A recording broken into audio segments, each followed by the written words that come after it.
So Dr. Lisa Conti serves as the Deputy Commissioner and Chief Science Officer of the Florida Department of Agriculture and Consumer Services. As such, she oversees the divisions of food safety, agriculture and environmental services, aquaculture, animal industry, and plant industry. Prior appointments with the Florida Department of Health were as the Division Director of Environmental Health, the Florida State Public Health Veterinarian, and the State HIV/AIDS Surveillance Coordinator. Additionally, Dr. Conti served on the NIH National Advisory Environmental Health Sciences Council.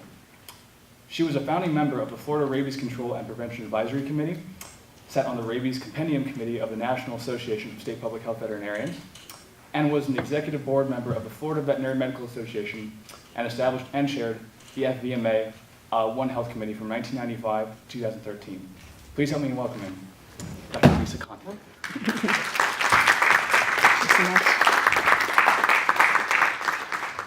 Well, thanks for persisting through the day and staying with me. I'm really delighted to be here. I do have up on the screen right now the One Health Initiative pro bono team, and if you are not part of the One Health Initiative and would like to be, just shoot me an email and I'd be delighted to get you on that scroll. But Bruce Kaplan, this is really a labor of love, because Bruce Kaplan, who's a veterinarian, former CDC, and just a Energizer bunny. He and Laura Kahn, who's a physician, and you might have seen some of her books on antibiotic resistance, and she's actually speaking this weekend, I believe, at a conference to talk about antibiotics and resistance in livestock.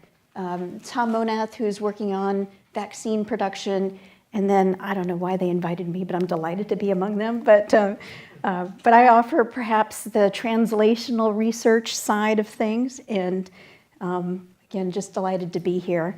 So, yeah, when I said the great state of Florida, it was actually tongue-in-cheek, because I've also had some friends who are Floridians as well and say, all the nuts roll down to Florida. So,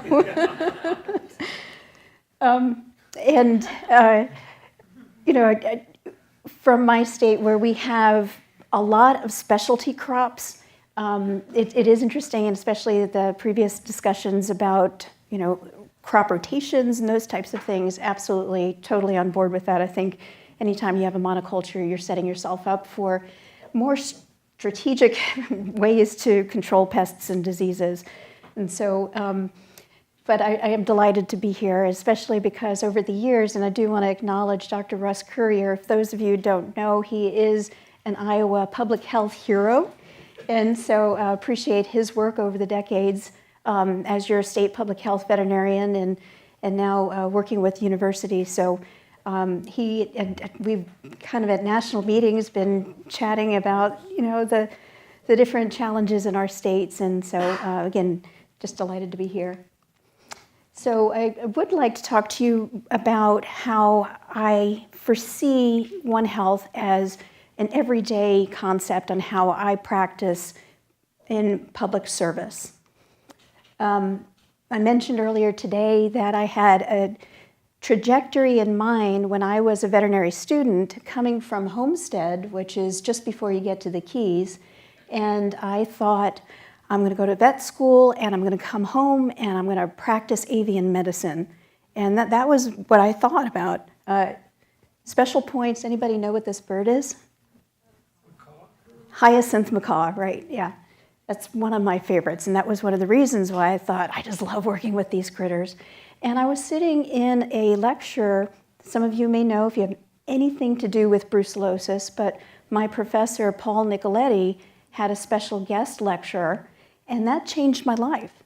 This fellow came in and talked about environmental epidemiology, and what he was looking for was, what are the contaminations of mercury in our waterways in Florida compared to some of the pristine waterways, and lo and behold, he found huge levels of mercury. And it kind of got through a further discussion about where is it coming from, how do we mitigate it, and those types of things. I really hadn't been exposed to that kind of discussion in my undergrad as a chemistry major, talking about applications that way in a public health setting. And so I went up to him afterward and I said, "Do you have any jobs?" And that's what I was talking about earlier, is he found some money, discretionary money, for a few weeks, and I had an externship with him. And I actually worked on psittacosis and the policies that we had currently in this particular disease control. And again, that just launched my career. So it kind of, I've been thinking, is anybody read Malcolm Gladwell? Yeah, please do. Please make this an opportunity. One of the books that I really enjoy from him is Outliers. And he was contemplating, in our culture, what makes a great athlete, singer, musician, you name it. And he kind of dices through it and finds that, yeah, even Bill Gates and his contemporaries, it wasn't just because he was brilliant. It's because he put the time and effort in there, and because, oh, by the way, his mom found a way for him to get, as a teenager, access to a set of computers that nobody else had access to. And so it was these kinds of, you can almost think of them as serendipitous, but nevertheless, they fed into who he was as Bill Gates. Again, his contemporaries. You will not find a lot of folks who had maybe similar kinds of innate talent before him.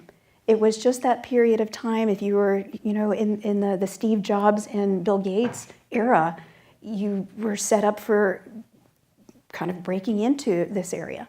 So I think this, to me, speaks very much of OneHealth, because if you look around at your colleagues and who the talent is and bring them in, this is what is going to help you move the needle forward.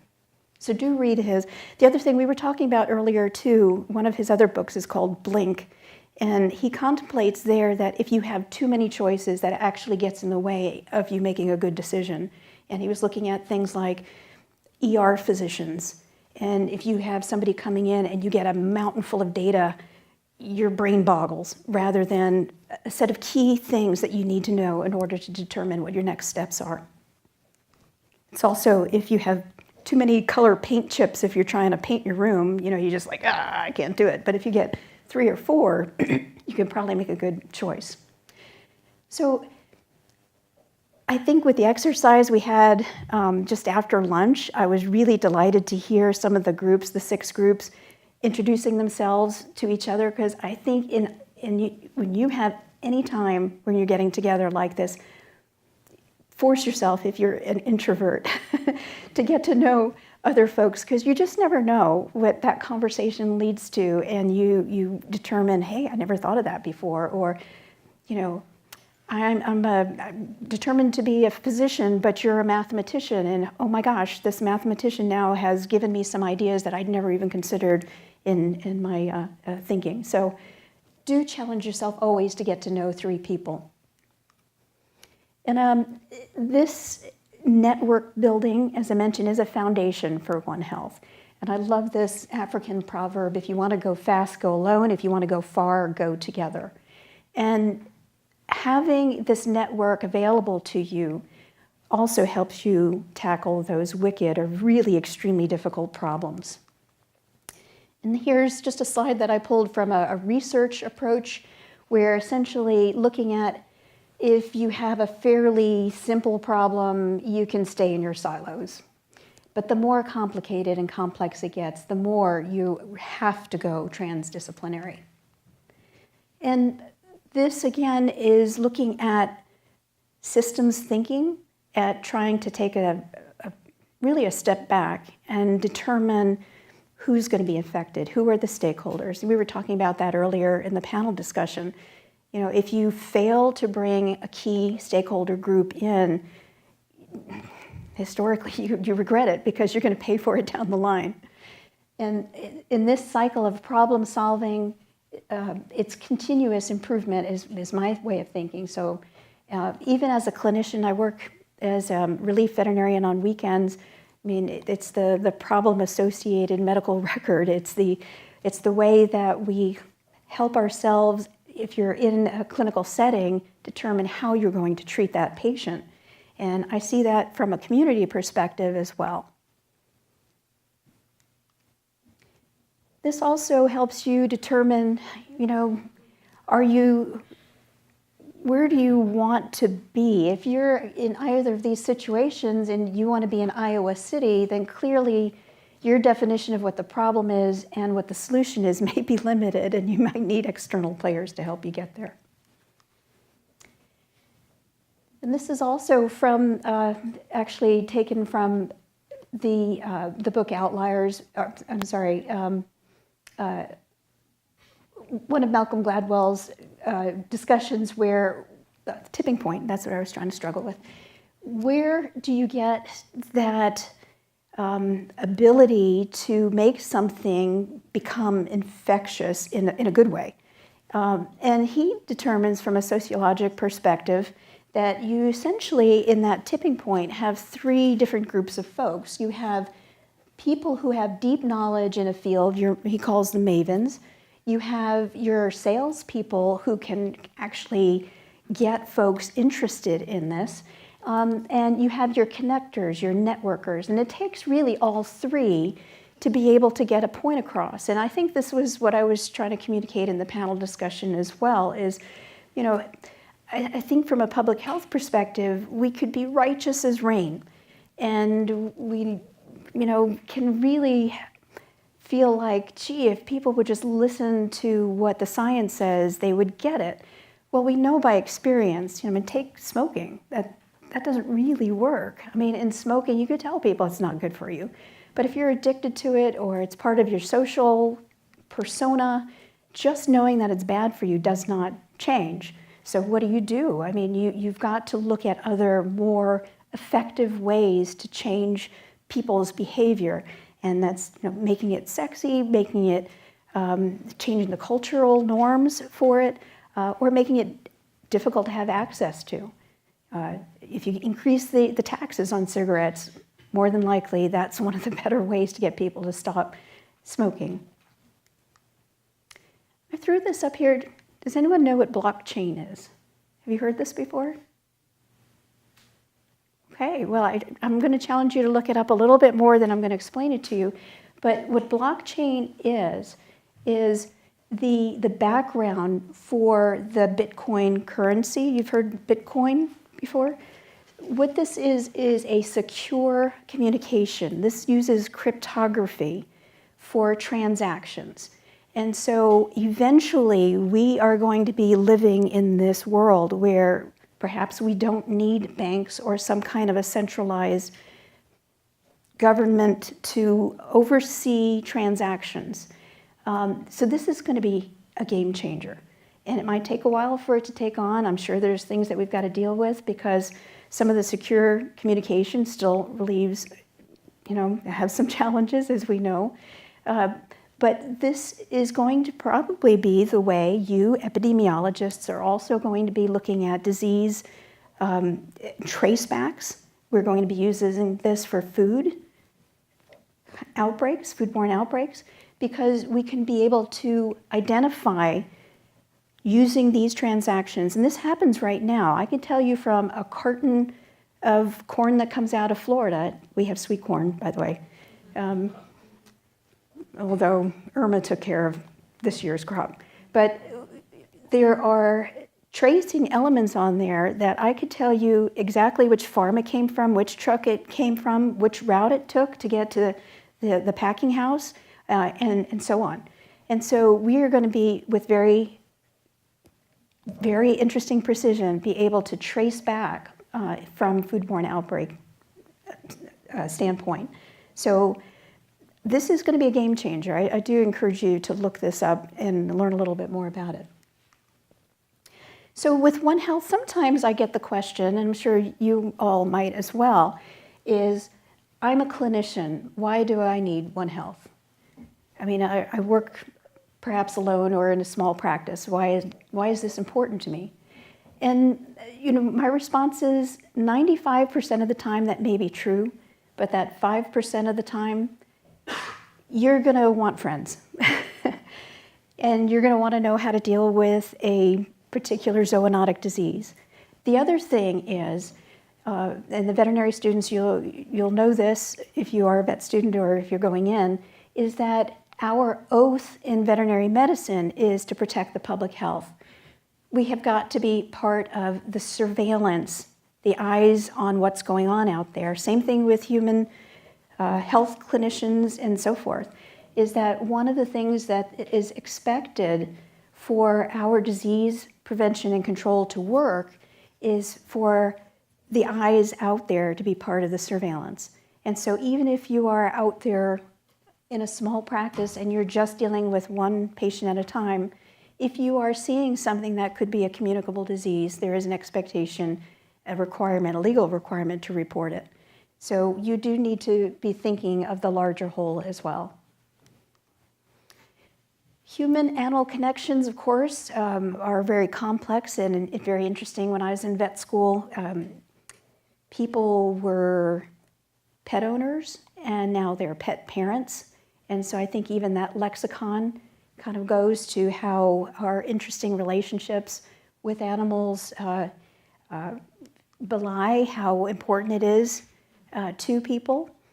And just a couple of little things here, you know, about 60% of US homes have pets. More households have pets than children. 93% of pet owners would risk their life for their pets. And this last one, 50% of pet owners would choose their pet as their single companion if stranded on a desert island rather than a human. So very strong relationship with our animals. And this goes throughout our lifespans. And this is interesting with regard to what our colonization of microbes are and other health statistics, certainly all throughout the lifespan. So this was my life last month with Hurricane Irma. It had huge devastation to our state. And we're also dealing with our colleagues in Puerto Rico as well with Maria, which is just horrifying. Every day at 3 o'clock, FEMA has a phone call, and it's incrementally, very slowly better for Puerto Rico. And I was just there a month before Maria hit to their OneHealth conference, and we were talking about things like leptospirosis and other issues that are on their mind. And you've probably heard in the media as well that people, because of water shortages, are dying from leptospirosis and because they're not getting access to their antibiotics. And this was predictable. And so we're really just, our hearts go out, and we're doing everything we can to get food not only to the people but to the animals and try to work with them to bring them to Florida right now. But we have almost $3 billion worth of devastation to our agricultural commodities in Florida, and it's going to take us a long time to come back from that. And that is, to me, a huge One Health issue because of, we learned in Hurricane Andrew, I showed you where Homestead was, that was Hurricane Andrew territory back in '92, and Katrina. And because of Katrina and Andrew, things that we had learned were that people would not leave because they didn't want to leave their pets. And so they stayed in harm's way. Because of that, now there's a federal statute that says that if you are going to put up shelters, you have to have pet-friendly shelters. You have to make it so that people can leave with their animals because of that.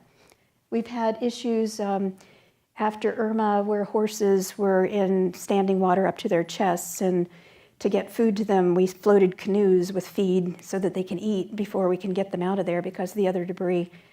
So we have a state agricultural response team that was working for to get not only the pet shelters going, but also the livestock issues that had come up.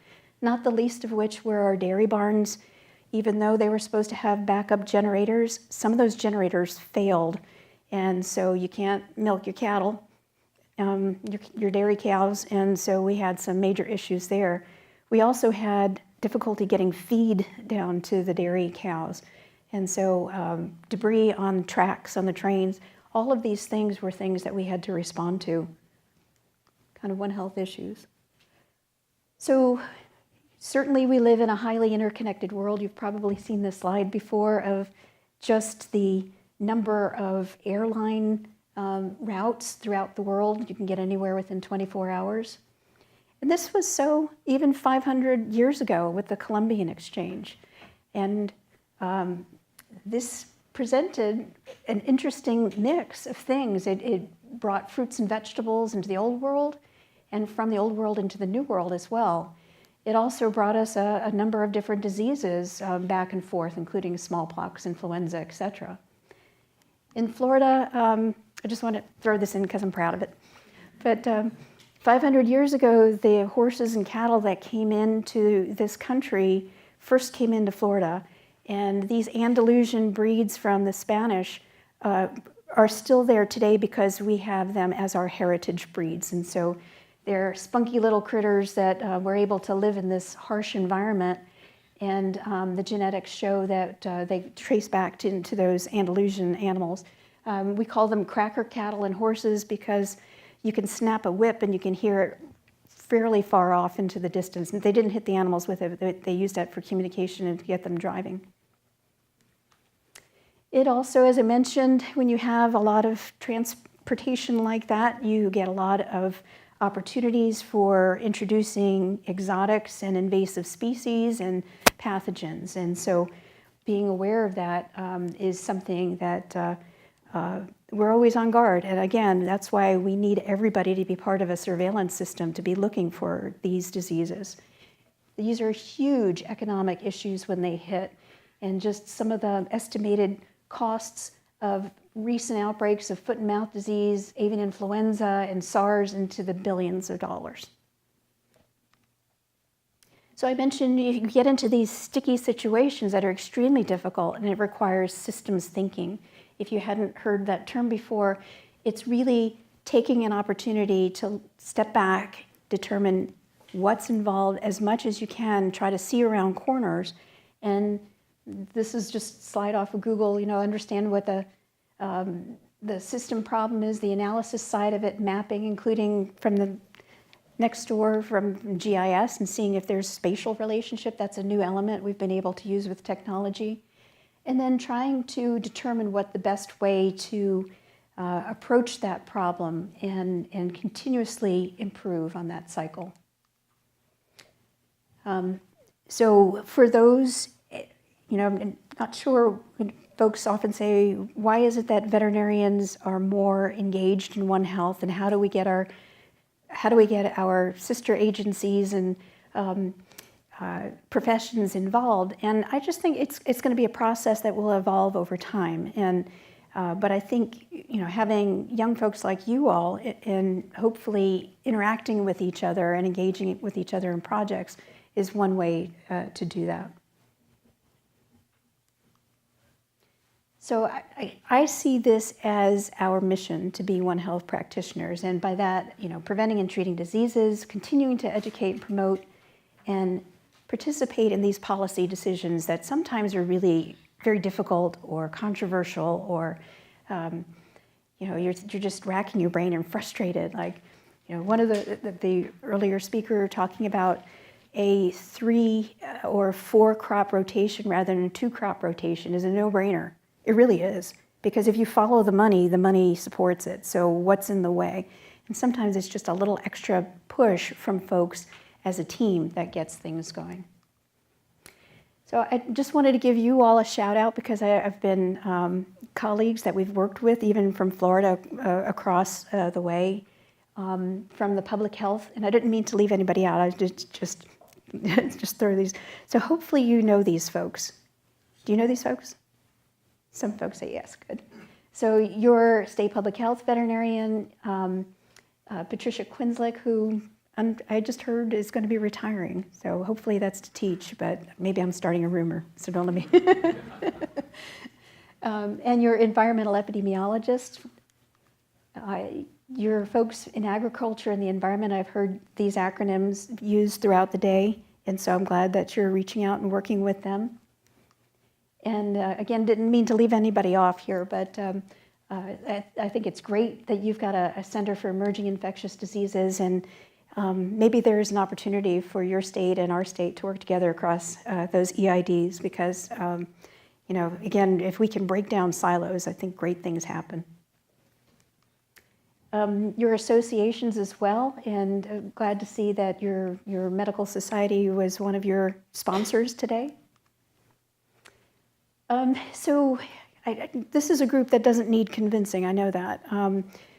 Unlike, I gave a talk at our Florida Infectious Disease Society, and I was talking about, brucellosis, and one of the things that, after the opportunity to kind of just chat after the talk, one of the physicians said to me, "I had no idea veterinarians knew so much about brucellosis." So, yeah, so I think we just need to continue to have those conversations. And for my previous hat as the environmental health director, I found it interesting in talking to legislators, to policymakers, to break things down and put things in 3 buckets, because environmental health is so broad. And so I use this type of discussions, and sometimes that helped, and I'd be interested to get your feedback on here. But if you could talk about food and water safety, zoonotic disease, and vector-borne disease, prevention control, and safe and healthy places. And the last one I think is perhaps a bit of a challenge, and again, looking forward to your feedback on that. So people get food and water safety, and we've got a change, as you all know, with the Food Safety Modernization Act and how we approach that. That, by the way, really was intended to level the playing field, because foreign foods coming in were felt not to have the same scrutiny as our domestic foods.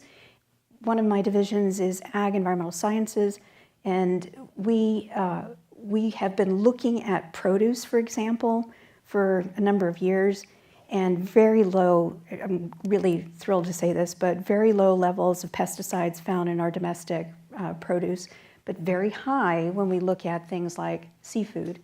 And 90% of our seafood is imported. So I think we have higher and lower risk issues that we need to be dealing with. And of course, this also takes into consideration certainly systems set up to be looking like for that, like the PREDICT project, for example, and just some, some things that we would consider when we're talking about bushmeat. And then back to my state, where anytime we have a brucellosis case, the first question is it a swine hunter? And most of them, especially, of course, the Brucellus suis are. And one of our recent cases, not only did the hunters get brucellosis, but when they were dressing out their feral swine, they fed them to the dogs, and the dog got it too. So nice bushmeat example from my state. And this is not an effective feral hog control.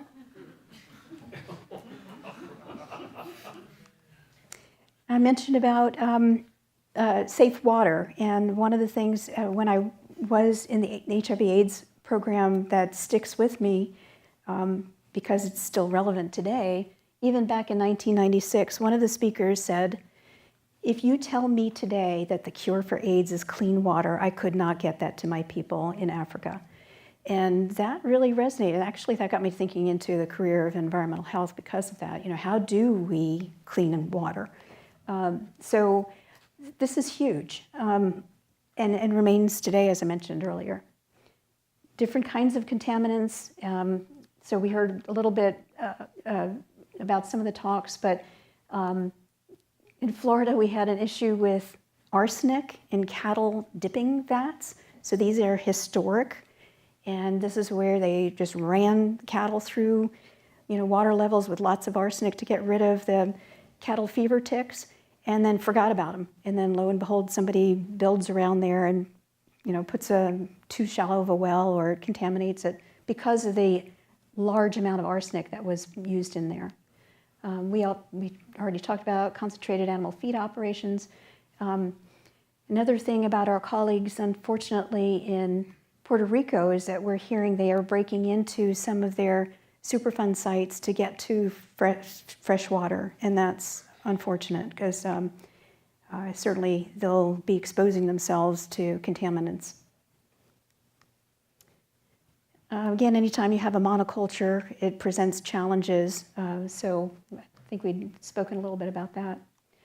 So the second major bucket, lots of opportunity with the way that we interact with our animals, and not only when we're immune suppressed, there's good data, to show that there are ways to prevent infectious diseases from our pets, and some good reasons to have the benefits of their social support.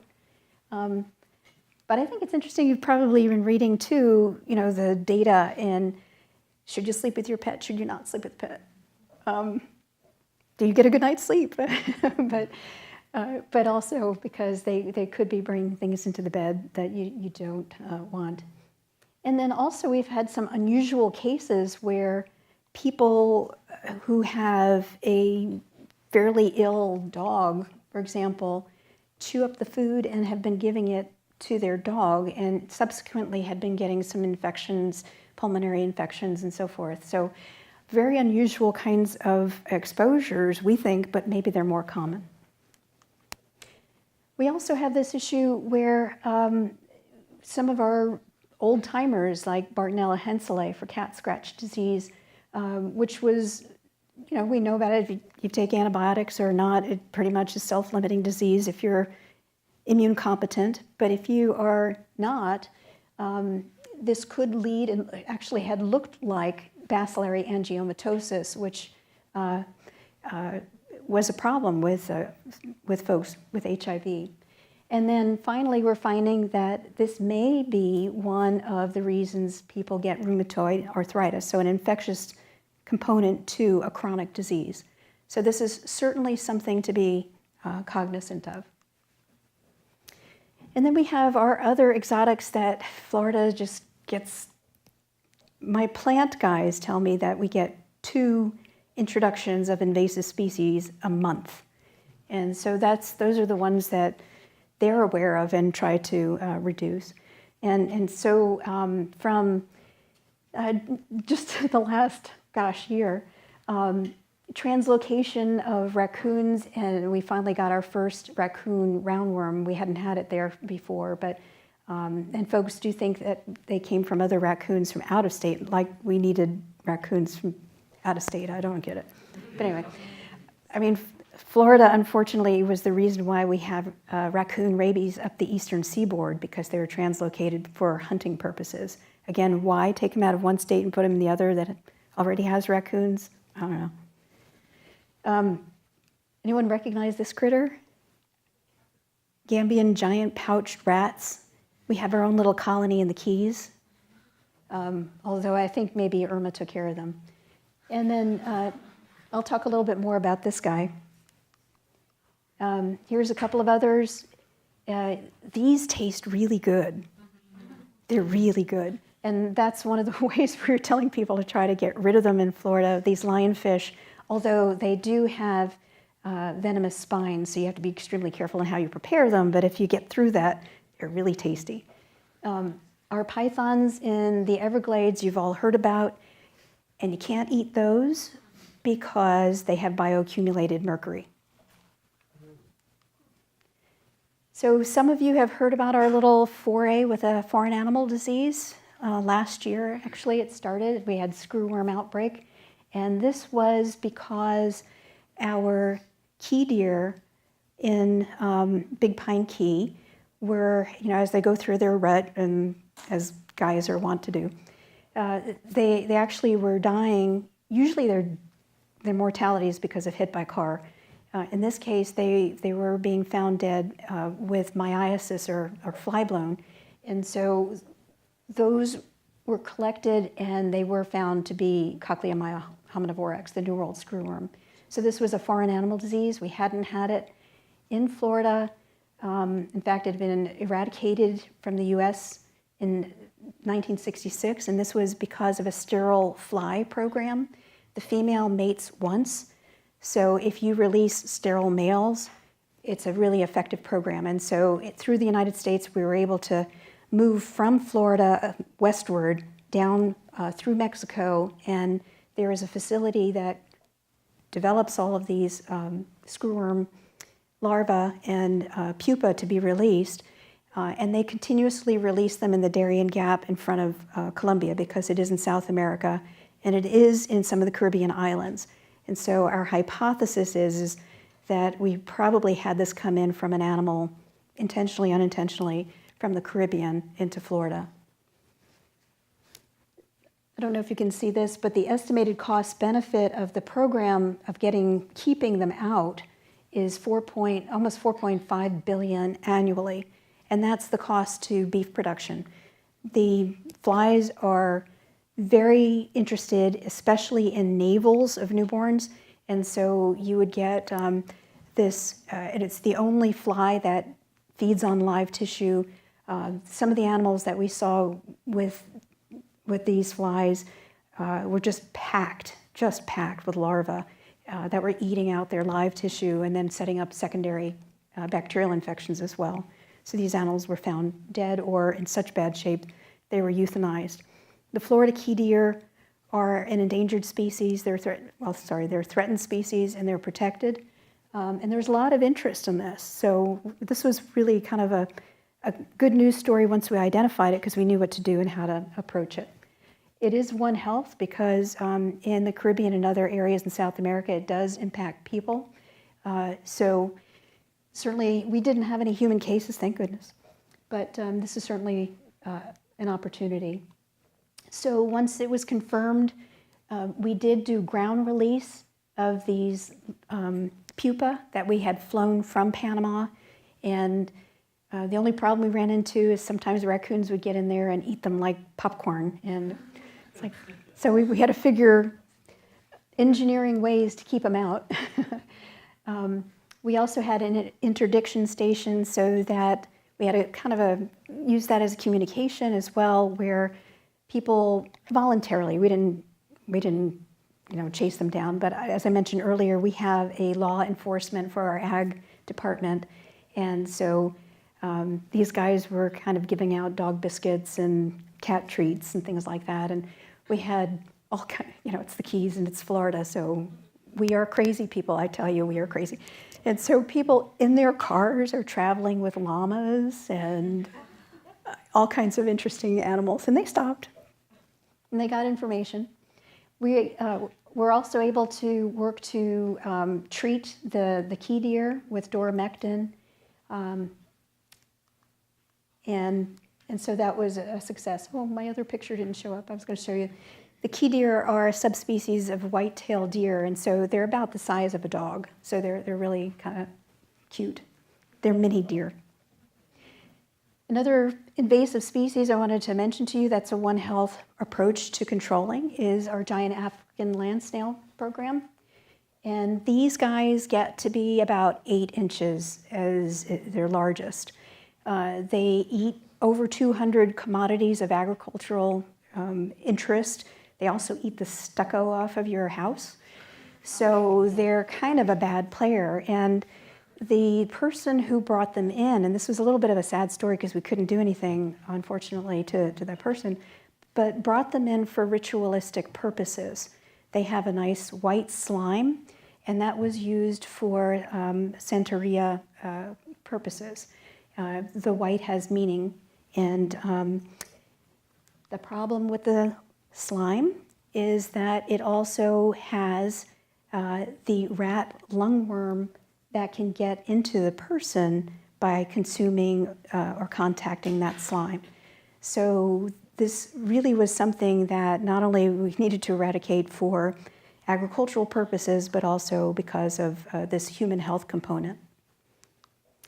And this rat lungworm larva can infect not only people, and you probably, if you're on ProMed, you might have been even hearing or in the news, there are, I think, up to 12 cases in Hawaii of Angiostrongylus, and this is just from eating contaminated vegetables or, I think this actually was a dare. This guy said, swallow this snail, and his buddies put him up to it. But it also can impact dogs, cats, horses, and birds. And our eradication program has been successful so far. We're not completely out of the woods, but we did have to use metaldehydes in order to kill the giant African land snails. And so that's something that we thoughtfully and very carefully put out into the environment. Unless you think that that's something that you'd never come across. You Google this thing, and I found in some of the East European countries, they offer the spa day where you can have the thing crawl across your face. I don't know why, but I'd certainly be concerned about this as a potential exposure for the rat lungworm as well. So, and then, OneHealth actually still is something that we're concerned about even when you're talking about plants. And our iconic crop, of course, is oranges. Prior to Irma and prior to this disease that I'm about to tell you, Florida actually was able to provide 90% of your orange juice. California oranges are mainly your fruit orange, but with the introduction of this invasive species, a vectored disease, we had, sorry, maybe kind of not showing here, but behind here, the vector is an Asian citrus psyllid, and the disease itself is a bacterial disease. We had the vectors brought into Florida, and then unfortunately, the bacteria came and they just spread like wildfire. It's also in Texas now and California as well. And it decreased our crop production 70% prior to Irma that, gave it another kick in the face. But being a bacterial disease, the question was, well, can you treat these trees with antibiotics? And you might be surprised to know that agriculture does use antibiotics on crops. And we do have streptomycin and oxytetracycline for use, labeled use, on pears and plums and other agricultural crops. And we have an emergency use for the citrus trees. We also have been working in our groves that don't have access to other people to eat the crop, just our experimental groves, where the question was, can you get antibiotics into the tree quickly? And what this is an IV bag with the antibiotics into the tree. And we actually showed with penicillin as an experimental use that it clears the bacteria and it does not have an impact on the soil microbe environment, which was great. And we also did not have any residues.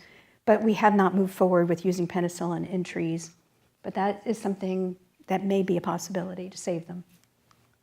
This was another method try to give the trees a fever through thermal therapy. Maybe we're not sure how effective that is right now.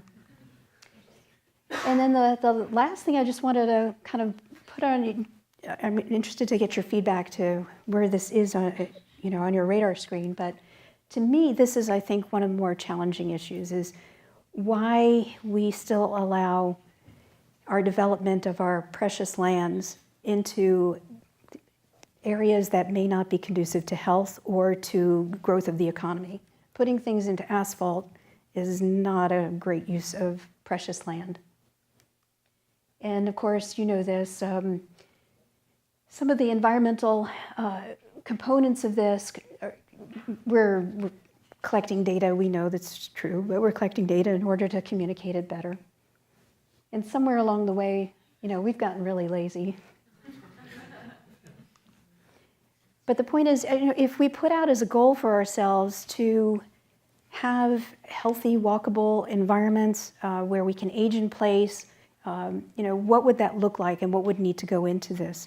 And again, not only is that an issue for ourselves, but for our animals and, statistics for obesity in our dogs and cats and horses is mirroring exactly what's going on with people.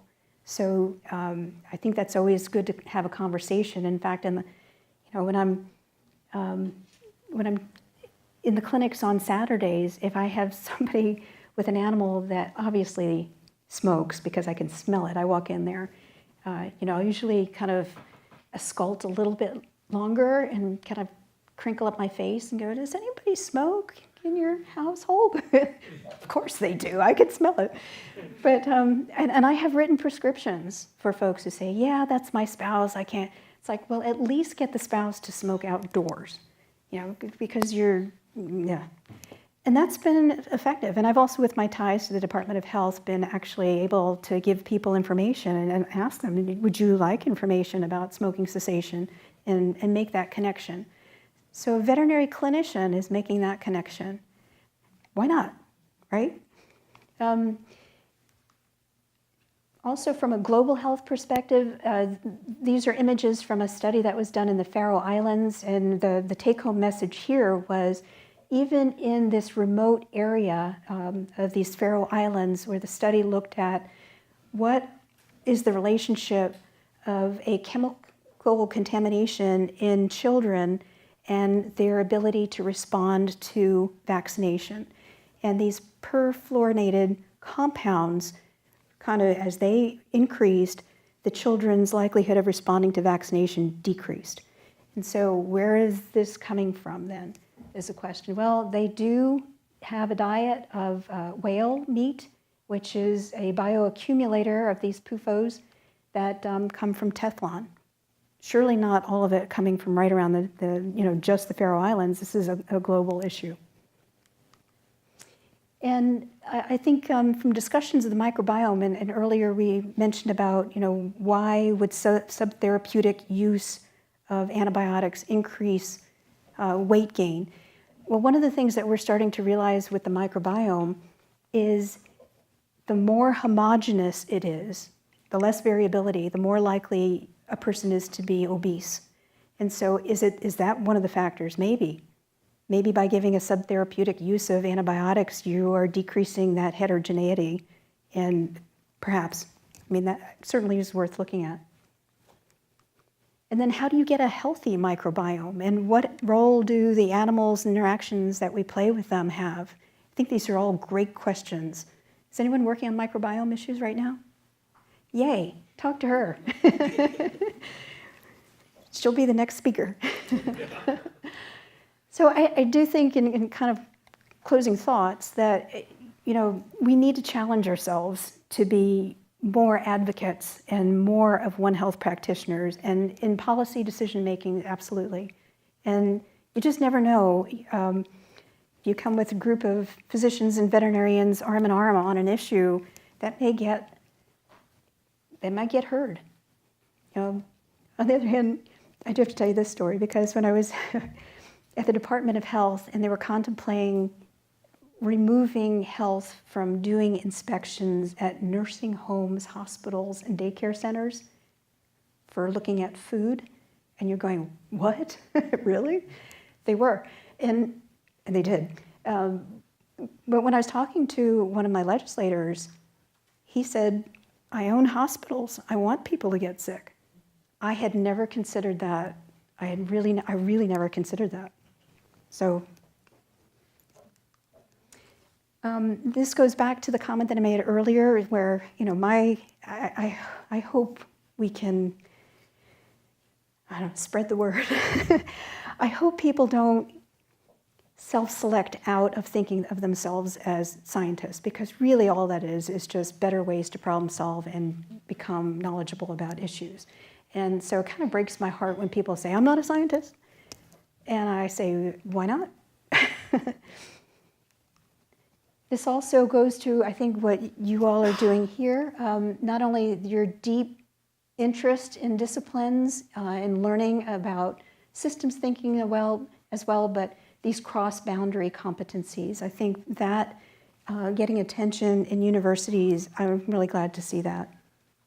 And folks might call these soft skills. I don't know, we'll probably you guys come up with a better term, because it seems like it deserves a better term than just soft skills.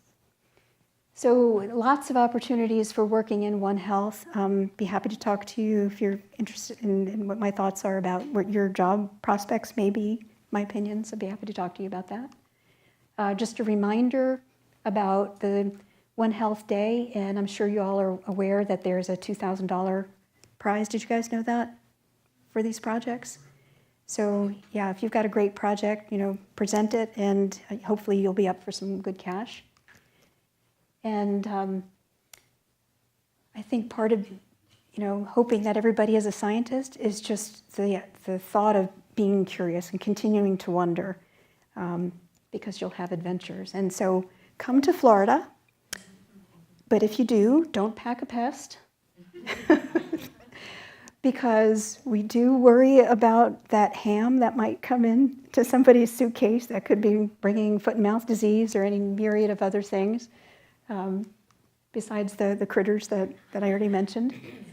Do encourage you again, if you don't know your health department contacts and ag contacts and your allied associations, this may be good opportunities for you guys, again, to look at jobs. And with that, I really thank you very much for inviting me here.